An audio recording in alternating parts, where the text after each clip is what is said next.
नमस्कार, स्वागत है आप सभी का डीडी न्यूज में। आपके साथ मैं संध्या शर्मा लेकर हाजिर हूं अब तक के समाचार। आइए बुलेटिन की शुरुआत करते हैं हेडलाइंस के साथ। दिल्ली विधानसभा चुनाव के जारी किया गया नोटिफिकेशन, नेताओं का प्रचार अभियान भी शुरू। शाम को बीजेपी ने बुलाई केंद्रीय चुनाव समिति की बैठक। छत्तीसगढ़ के बीजापुर में 13 हार्डकोर नक्सलियों ने डाले हथियार, सरेंडर करने वालों में मध्य प्रदेश और महाराष्ट्र के इनामी नक्सली भी शामिल।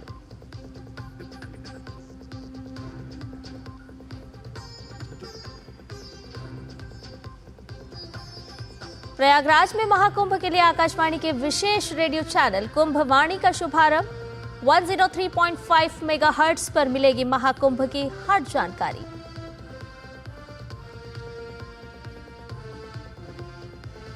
घने कोहरे के साए में लिपटा दिल्ली एनसीआर समेत उत्तर भारत। राजधानी में जीरो विजिबिलिटी के कारण 26 ट्रेन लेट, हवाई यातायात पर भी बुरा असर।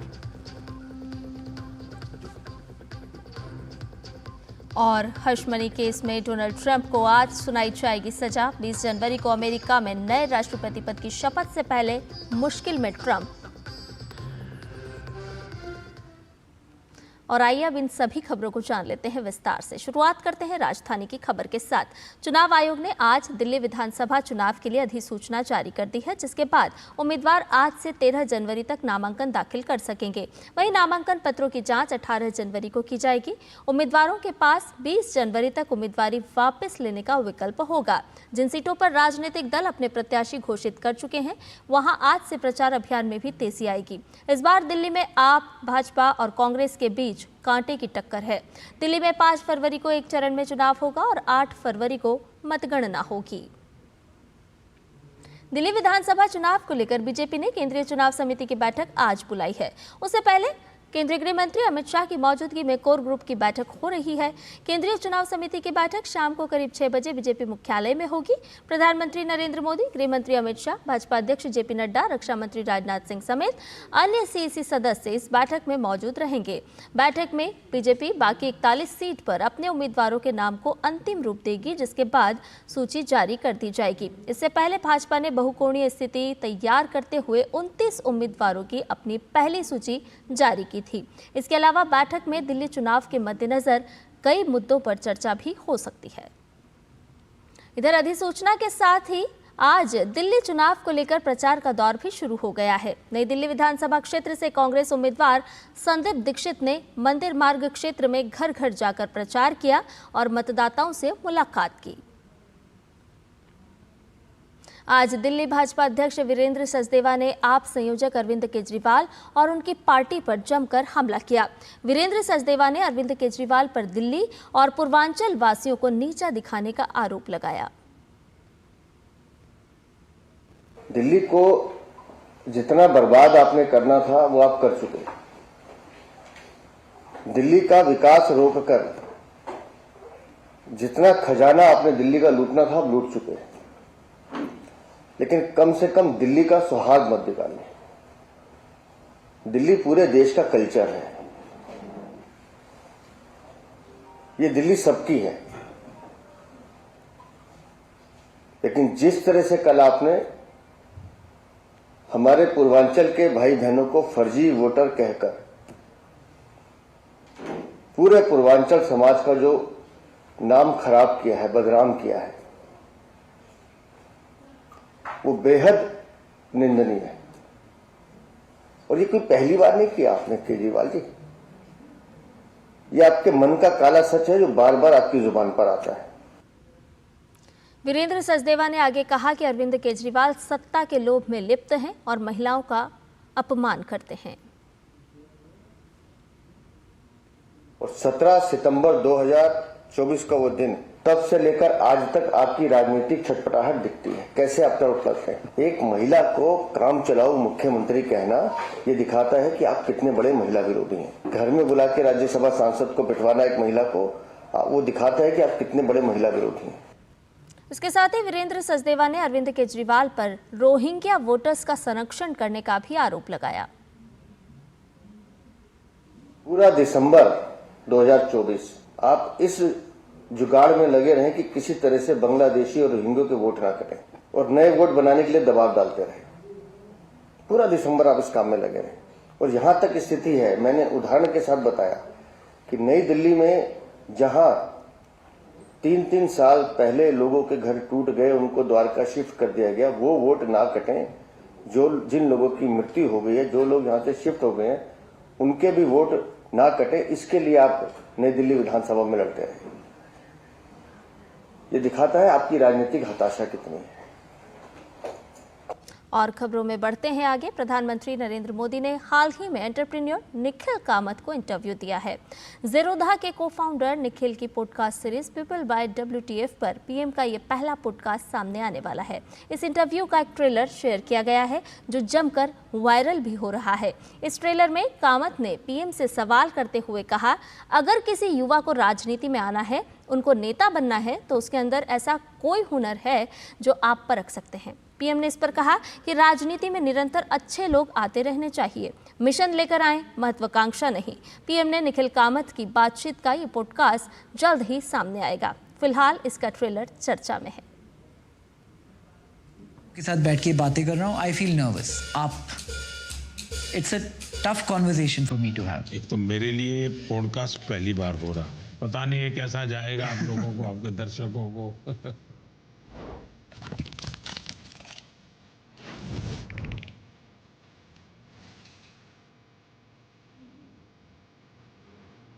Along the way today we will try to draw parallels between politics and entrepreneurship. इन दोनों में से बहुत सारी ऐसी similarities हैं जिसके बारे में किसी ने अब आज तक बातें नहीं की है। तो सर मुझे माफ़ कीजिए अगर मेरी हिंदी ज़्यादा अच्छी नहीं हो। हम दोनों की ऐसे ही चलेगी। अगर किसी युवा को आज पॉलिटिशियन बनना है तो उसमें ऐसी कोई टैलेंट्स है जो आप परख सकते हैं? ऐसे राजनीति में निरंतर अच्छे लोग आते रहने चाहिए, मिशन लेकर के आए, एम्बिशन लेकर के नहीं। जब मुख्यमंत्री बना, मेरा एक भाषण था और सहज रूप से मैंने कहा गलतियां होती होगी, मुझसे भी होती होगी, मैं भी मनुष्य हूँ, मैं कोई देवता थोड़ा। ऐसा लग रहा है कि आज पूरी दुनिया वॉर की तरफ चल रही है। Should we be worried about what is happening in the world? इस क्राइसिस के समय हमने लगातार कहा है कि हम न्यूट्रल नहीं है, और लगातार कहता हूं मैं शांति के पक्ष में हूँ। और सर अगर मैं आपसे एक सवाल पूछूं कि एज पीएम आपका सेकंड टर्म फर्स्ट टर्म से कैसे अलग था? पहली टर्म में तो लोग मुझे भी समझने की कोशिश करते थे और मैं भी दिल्ली को समझने की कोशिश कर रहा था। पहले और दूसरे टर्म में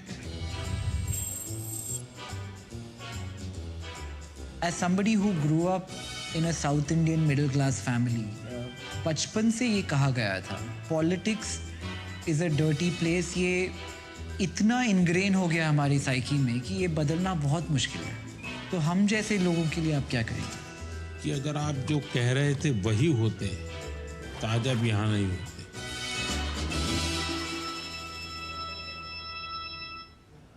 और इधर छत्तीसगढ़ के बीजापुर जिले में 13 हार्डकोर माओवादियों ने पुलिस के सामने सरेंडर कर दिया है।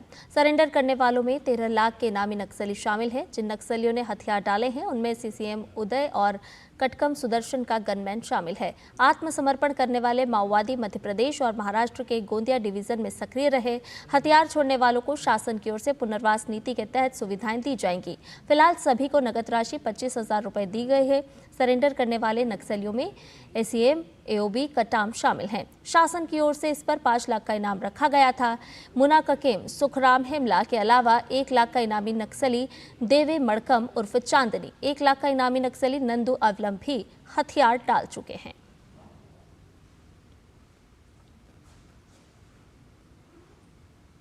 CRPF, DRG, STF, cobra, Bastar fighter के संयुक्त प्रयासों से क्षेत्र में नवीन कैंपों की जैसे जैसे स्थापना हो रही है और नियत निर्णय के तहत विकास की योजना जैसे ही इन क्षेत्रों में पहुंचती जा रही है तो इनसे प्रभावित होकर माओवादियों ने आत्मसमर्पण किया है। आत्मसमर्पण करने पर इन्हें उत्साहवर्धन हेतु छत्तीसगढ़ शासन की आत्मसमर्पण एवं पुनर्वास नीति के तहत 25,000 रुपए नगद प्रोत्साहन राशि प्रदान की गई है। इधर छत्तीसगढ़ में मुंगेली के सरगांव में कल एक स्मेल्टिंग प्लांट का साइलो ढांचा ढह जाने से एक मजदूर की मौत हो गई है। इस हादसे में कई अन्य मजदूरों के फंसे होने की भी आशंका व्यक्त की जा रही है। हादसे पर मुख्यमंत्री विष्णुदेव साय ने दुख जताते हुए उच्चाधिकारियों को राहत एवं बचाव कार्य हेतु आवश्यक दिशा निर्देश दिए हैं। वहीं घटना स्थल पर राहत और बचाव अभियान युद्ध स्तर पर चल रहा है। चिमनी का मलबा हटाने के लिए कई हैवी क्रेन मंगाई गई है। मुंगेली के कलेक्टर राहुल देव ने देर रात घटना के बारे में जानकारी दी। उन्होंने बताया कि सामान के स्टोरेज के लिए लोहे से बना एक विशाल ढांचा ढह गया, जिससे मौके पर मौजूद मजदूर इसके नीचे फंस गए। में है और हमारी जो SDRF की टीम है वो आ चुकी है और काफ़ी तादाद में हमारे पास मैन पावर है, हमारे पास जो रिक्वायर्ड है मशीनरी वो भी अवेलेबल है एंड फुल स्विंग में हमारा रेस्क्यू है। जी कुछ मजदूर मिसिंग है तो उन मजदूरों को के लिए रेस्क्यू ऑपरेशन जारी है और एग्जैक्टली हम उनको असर्टेन कर रहे हैं प्लांट के जो हम यहाँ मैनेजर हैं उनके थ्रू कि कितने लोग वहाँ पे फंसे हो सकते हैं और उसकी जानकारी जो है बहुत जल्दी सामने। इधर उत्तर प्रदेश के मुख्यमंत्री योगी आदित्यनाथ ने सर्किट हाउस प्रयागराज में महाकुंभ 2025 के लिए आकाशवाणी के विशेष कुंभवाणी चैनल FM 103 का लोकार्पण किया। इस अवसर पर केंद्रीय सूचना एवं प्रसारण राज्य मंत्री डॉक्टर एल मुरुगन भी ऑनलाइन माध्यम से कार्यक्रम में शामिल हुए। कुंभवाणी का मकसद दूर दराज में रह रहे लोगों के लिए महाकुंभ का आंखों देखा हाल पहुंचाना है। ये उन लोगों के लिए विशेष रूप से लाभदायक होगा जो कुंभ में भाग लेने के लिए प्रयागराज नहीं पहुंच सकते हैं। देश के लोक सेवा प्रसारक प्रसार भारती की ये पहल न केवल भारत में आस्था की ऐतिहासिक परंपरा को बढ़ावा देगी, बल्कि श्रद्धालुओं को महत्वपूर्ण जानकारी देगी व सांस्कृतिक कार्यक्रमों का घर बैठे अनुभव भी करवाएगी। कार्यक्रम को संबोधित करते हुए मुख्यमंत्री योगी आदित्यनाथ ने प्रसार भारती को धन्यवाद देते हुए कहा कि हर बार प्रसार भारती ने महाकुंभ की जानकारी दी है।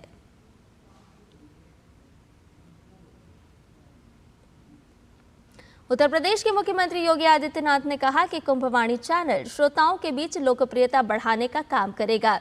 योगी ने कहा कि आकाशवाणी ने सदैव एक लोक प्रसारक की भूमिका निभाते हुए भारतीय संस्कृति, धरोहरों और परंपराओं को बढ़ावा दिया है। कार्यक्रम में प्रसार भारती के चेयरमैन डॉक्टर नवनीत कुमार सहगल, मुख्य कार्यकारी अधिकारी गौरव द्विवेदी, आकाशवाणी के महानिदेशक डॉक्टर प्रज्ञा पालीवाल गौड़, दूरदर्शन के महानिदेशक कंचन प्रसाद और अन्य वरिष्ठ अधिकारीगण भी उपस्थित रहे।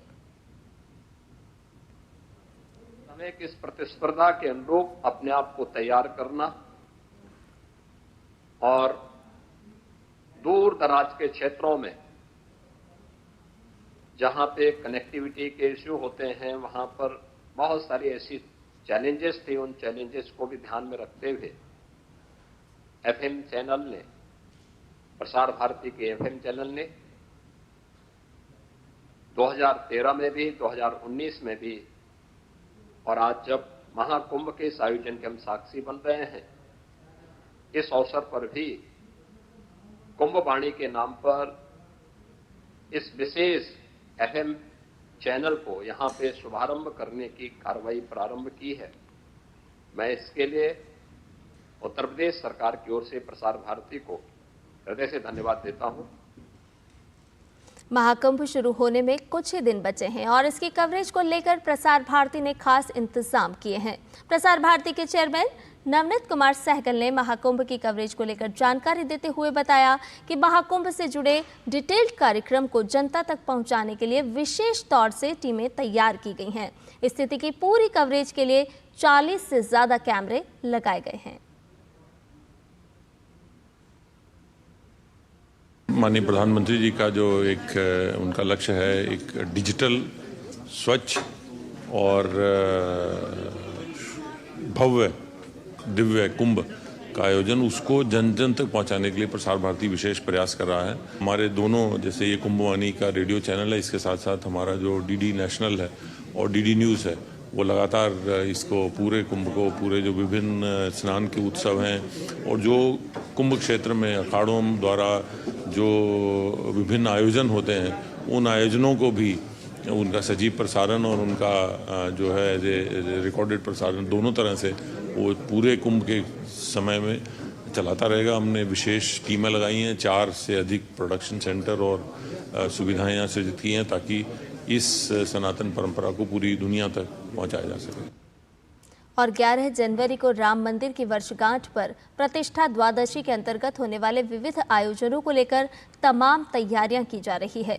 रामलला के दर्शन के लिए बड़ी संख्या में श्रद्धालुओं के आगमन को देखते हुए सुरक्षा के इंतजाम किए गए हैं। अयोध्या तीर्थ यात्रा सेवा केंद्र ने आने वाले श्रद्धालुओं के लिए क्या कुछ व्यवस्था की है, इसे लेकर हमारे संवाददाता अजय मिश्रा ने वहां का जायजा लिया। धाम अयोध्या आ रहे हैं तो भगवान श्री राम लला के दर्शन के लिए तो जरूर ही आएंगे और ये समझना जरूरी है कि ये जो स्थान है तीर्थ यात्री सेवा केंद्र का, ये आपके लिए बहुत इंपॉर्टेंट है। इसलिए क्योंकि आप इस तरह की सेवा देख रहे हैं। आप यहाँ देखिए जिस तरह से ये व्हील चेयर सर्विसेज हैं आपको यहीं से मिलेंगी। जो लोग भगवान श्री राम के खुद पैदल चल के दर्शन नहीं कर सकते हैं उनको व्हील चेयर की जो सुविधा है वो यहाँ पे मिलती है। आपको मात्र 150 रुपए का शुल्क चुकाना होता है और यहाँ पे जो आप लाइन देख रहे हैं वो है सुगम दर्शन की लाइन। इस सुगम दर्शन भी बिल्कुल फ्री है, कोई पैसा नहीं देना होता है, लेकिन जो उसकी सीट्स हैं बहुत ही लिमिटेड हैं, यानी 40 से 45 सीट्स होती हैं सुबह मंगला आरती की, श्रृंगार आरती की और बाद में शयन आरती की। तो आपको इस लाइन में लग करके केवल सुगम आरती का पास अपना आधार कार्ड दे करके बनवाना होता है और उसमें आपको समय मिल जाता है कि आप जाकर के भगवान की आरती का दर्शन कर सकते हैं। 11, 12, 13 3 दिन जब द्वादशी प्रतिष्ठा द्वादशी का जो कार्यक्रम है उसके लिए कोई भी वीआईपी पास नहीं बनेंगे, ये सरकार पहले ही कह चुकी है। तो ये जो लाइन लगी हुई है आज की शयन आरती की है, 40 से 45 लोग यहाँ के जो सबसे पहले आओ पहले पाओ की नीति पर जो पहुंच जाएंगे उनको मिल जाएगा। भगवान जिनको बुलाएंगे वो पहुंच पाएंगे। और उसके बाद जब आप यहां से सुगम पास बनवा लेते हैं तो आपको एक विशेष लाइन है जो कि सबसे दाएं तरफ की लाइन है। उसमें ये जो व्हील चेयर वाले हैं, व्हील चेयर के जो दर्शनार्थी हैं आप देख रहे होंगे वहां से, वो विशेष लाइन से ले जाया जाता है जिनके लिए बहुत कम भीड़ होती है। आप अपने बुजुर्ग माता पिता के साथ आ रहे हैं तो आपको इसी यात्री सुविधा केंद्र में आना होगा और यहाँ से आप व्हील चेयर का शुल्क दे करके अपने माता पिता को आराम से स्पेशल लाइन से ले जा करके दर्शन करा सकते हैं और कोई भी आपको परेशान होने की जरूरत नहीं है। और यहाँ पर भगवान श्री राम के सुगम दर्शन की पूरी व्यवस्थाएं ट्रस्ट की ओर से की गई हैं। कैमरामैन शिव सुमन के साथ अजय मिश्र, डीडी न्यूज, श्री अयोध्या धाम। और इसके साथ ही बुलेटिन में खबरें भी और भी, लेकिन फिलहाल रुकने एक छोटे से ब्रेक के लिए। आज सुनो, खाने में कोई स्वाद नहीं है। अरे किफायती लाल सस्ते वाले दाल मसाले स्वाद हुआ बेकार, एकदम बकवास। इधर कीमती लाल को देखो खाना बना कमाल, MDH की हल्दी मिर्ची धनिया करे कमाल। ये रंग दे, ये खुशबू दे, ये तीखा, ये कम पड़े, समझे किफायती लाल का निराला MDH मसाला। जब धरती चीर कर निकलता है लोहे का पत्थर और मिलता है मोंगिया के जोश से, फिर तपता है, पिघलता है और बनता है फौलाद। अब होता है सरिया सारी खूबियों के साथ। मोंगिया स्टील, मजबूत देश का मजबूत सरिया। ब्रेक के बाद समाचार में आपका एक बार फिर से स्वागत है। आइए खबरों में पढ़ते हैं आगे। लोकसभा अध्यक्ष ओम बिरला आज ग्वेंडसे में राष्ट्रमंडल के अध्यक्षों और पीठासीन अधिकारियों के सम्मेलन की स्थायी समिति की बैठक की अध्यक्षता करेंगे। वे 28वें CSPOC के मेजबानी के रूप में इस बैठक की अध्यक्षता करेंगे जो वर्ष 2026 में भारत में आयोजित किया जाएगा। इसमें 52 देशों के वक्ता और पीठासीन अधिकारी हिस्सा लेंगे। लंदन में मीडिया से बात करते हुए लोकसभा अध्यक्ष ओम बिरला ने कहा कि ये भारत के लिए अपनी जीवंत लोकतांत्रिक प्रणाली को लोकतंत्र की जननी और अपनी संसदीय प्रणाली की 75 साल की यात्रा को प्रदर्शित करने का अवसर है। उन्होंने कहा कि प्रधानमंत्री नरेंद्र मोदी के नेतृत्व में देश तेजी से आगे बढ़ रहा है।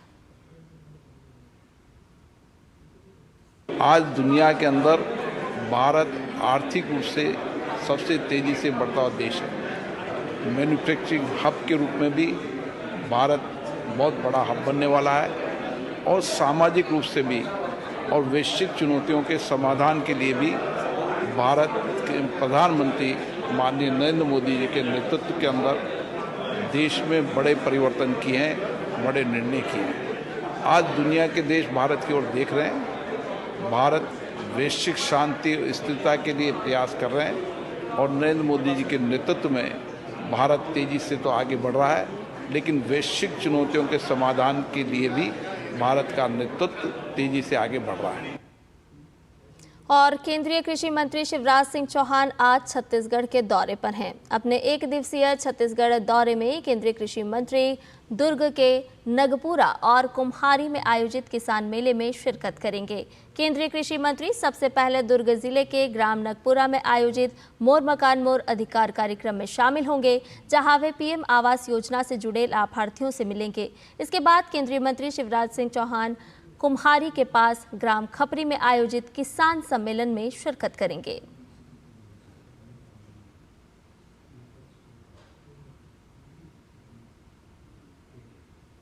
बात मौसम की करते हैं। शीतलहर और कोहरे की वजह से रेल सेवाएं प्रभावित हुई हैं। राजधानी दिल्ली में शुक्रवार को लगभग 26 ट्रेन घने कोहरे के कारण अपने गंतव्य तक 1 से 3 घंटे की देरी से पहुंची, लेकिन लोगों की इस समस्या को तकनीकी इस्तेमाल ने थोड़ा आसान जरूर बना दिया है। नई दिल्ली रेलवे स्टेशन पर यात्रियों से बातचीत की हमारे सहयोगी पराक्रम सिंह शेखावत ने। कोहरे और शीतलहर की वजह से पूरा उत्तर भारत प्रभावित है।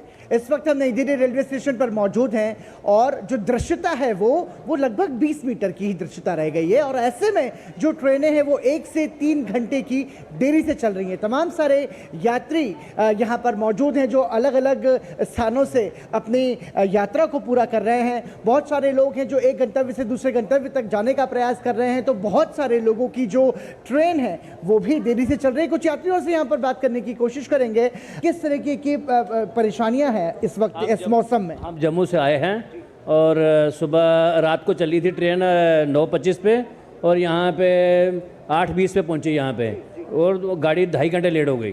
कोहरे वोहरे की वजह से जो नेचुरली जो जिसमें कुछ इंसान कर ही नहीं सकता, नेचुरली उस वजह से लेट है थोड़ा बहुत। तो कैसा अनुभव रहा है आपका? अच्छा है। जैसे मैं ऋषिकेश यहाँ पे आया तो टाइम पे आई थी रेलवे, बस यहाँ की जो है वो थोड़ा आधा घंटा लेट हो गई है। दादा कहाँ जा रहे हो आप? हाँ मैं रोहतक जा रहे। रोहतक जा रहे तो ट्रेन लेट है? हाँ जी लेट आई थी। कोहरे के टाइम में थोड़ा तो ट्रेन लेट होता है, फिर भी अभी ठीक चल रहा है। जहाँ तक मैं देख रहा हूँ अभी तो ठीक ही है। तो आपको लगता है कि टेक्नोलॉजी ने बहुत हद तक चीज़ें सुधारी है? ये लाजिमी है, सुधारी है, बहुत हद तक सुधारी है। बहुत सारी ऐप है, रेल यात्री है, बहुत सारी ऐप है, आप चेक कर सकते हैं कहाँ है कहाँ नहीं है। तो अभी आने उसके बाद बैठेंगे, उसके बाद देखा जाएगा। सर्दी के मौसम में जो प्रतिकूलता है, जो स्थिति है वो निश्चित रूप से है, लेकिन तकनीक ने इसका तोड़ जरूर निकाल लिया है, जिसके जरिए जो यात्री हैं वो अपनी यात्रा को आसान बना सकते हैं। नई दिल्ली रेलवे स्टेशन से कैमरा सहयोगी ललित के साथ पराक्रम सिंह शेखावत। और आंध्र प्रदेश के तिरुपति जिले के तिरुमला की पहाड़ियों पर स्थित भगवान वेंकटेश्वर स्वामी मंदिर वैकुंठ एकादशी महोत्सव के अवसर पर जगमगा उठा है। श्री वेंकटेश्वर मंदिर को रंग बिरंगी लाइटों से सजाया गया है। तमिलनाडु में वैकुंठ एकादशी बड़ी ही धूमधाम से मनाया जा रहा है। रानीपेट में वैकुंठ एकादशी के अवसर पर भक्तों ने श्री प्रसन्ना वेंकटेश पेरुमल मंदिर में पूजा अर्चना की। लोग भगवान विष्णु की आराधना करते हुए नजर आ रहे हैं। वहीं मदुरै में परमपद वासल खोला गया और भगवान नाम पेरुमल को एक जुलूस में ले जाया गया। त्रिची की बात करें तो यहाँ वैकुंठ एकादशी उत्सव के अवसर पर परमपद वासल के उद्घाटन से पहले बड़ी संख्या में भक्त इकट्ठा हुए। वहीं श्रीरंगम मंदिर में भी आस्था का सैलाब उमड़ा।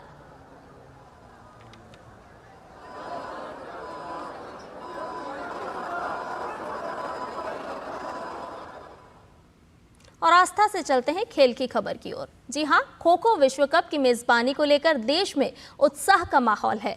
ऐसे में kho kho federation of India के अध्यक्ष सुधांशु मित्तल का कहना है कि भारत न केवल सफल मेजबानी की तस्वीर को सामने रखेगा, बल्कि भारतीय टीम इस विश्व कप की विजेता के तौर पर भी सामने होगी। सुधांशु मित्तल से खास बातचीत की हमारे संवाददाता गौरव कुमार ने।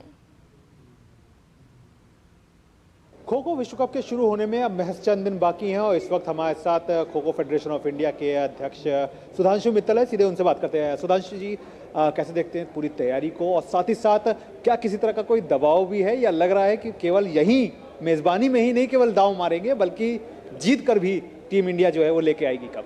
आज बड़े गर्व से मैं कहना चाहता हूँ कि हमने टीम इंडिया का इसको मैं कहता हूँ भारत के 11 खिलाड़ियों का, टीम भारत का आज हमने घोषणा करी है। प्रतीक वाइकर और प्रियंका इंगले जो हैं, दोनों को कैप्टेंसी दी है, महिलाओं की और पुरुषों की। जहाँ तक दबाव का सवाल है, स्वाभाविक तौर पे किसी भी चैंपियनशिप में टीमें खेलती हैं और हर एक कोई जीतने का प्रयत्न करता है, तो इसलिए बाकी टीमें भी करेंगी। क्योंकि जब भारत के सम्मान का प्रश्न आता है, जब भारत की इज्जत का प्रश्न आता है, तो हर खिलाड़ी अपना सर्वत्र निछावर कर देता है। मुझे पूर्ण विश्वास है कि ये चैंपियनशिप हम लोग जीतेंगे। अच्छा, एशियन गेम्स को लेकर के काफ़ी बातें हो रही हैं, खो खो को आगे बढ़ाने को लेकर के काफ़ी बातें हो रही हैं और ये भी कोशिश हो रही है कि सबसे पहला जो लक्ष्य है वो एशियन गेम्स में और फिर वहाँ से ओलंपिक में। तो इसको लेकर के क्या कुछ अभी कितना आगे बढ़ पाए हैं हम इस दिशा में? आज हम 55 देशों में हैं, इस साल के अंत तक 90 देश में पहुँच जाएंगे और उसके बाद हमारी जो आकांक्षाएं हैं वो 2030 में एशियन गेम में शामिल होने की और 2032 में ओलंपिक में जाने की हैं। और मुझे पूर्ण विश्वास है कि खेल को देखते हुए, उसकी लोकप्रियता को देखते हुए और हमारे जितना फैलाव है उसको देखते हुए हम इन दोनों मुकाम को पा जाएंगे। जब इस बात की घोषणा हुई थी कि हम जो है वो खो खो का वर्ल्ड कप जो है आयोजित करेंगे, तब का दिन लें और आज का दिन लें, तो एज ए अध्यक्ष आप कितना देख रहे हैं कि धरातल पर, जमीनी स्तर पर इस खेल को लेकर के देश में कितना बदलाव आया है, कितनी जागरूकता आई है? आज हलचल मच गई है। ये मास स्पोर्ट है, ये हर गांव, गली, मोहल्ला, चौराहे पे खेले जाने वाला खेल है। इसमें पैसे नहीं लगते, इसमें इंफ्रास्ट्रक्चर नहीं लगता और आज वही खो खो की स्पिरिट जो है दोबारा जाग गई है। चलिए, आपने इस बात की, बहुत बहुत शुक्रिया। तो ये है सुधांशु मित्तल, जिनका साफ तौर पर कहना है कि न केवल खो खो का खेल जो है वो लोकप्रिय होगा, बल्कि आगे आने वाले समय में इसको कहीं ना कहीं जो कोशिश रहेगी वो एशियन गेम्स में और फिर फाइनली ओलंपिक में शामिल करने को लेकर। कैमरामैन मनोज के साथ मैं गौरव कुमार, डीडी न्यूज़, दिल्ली। और इसके साथ ही समाचार में फिलहाल मेरे साथ इतना ही। मुझे दीजिए इजाजत। नमस्कार।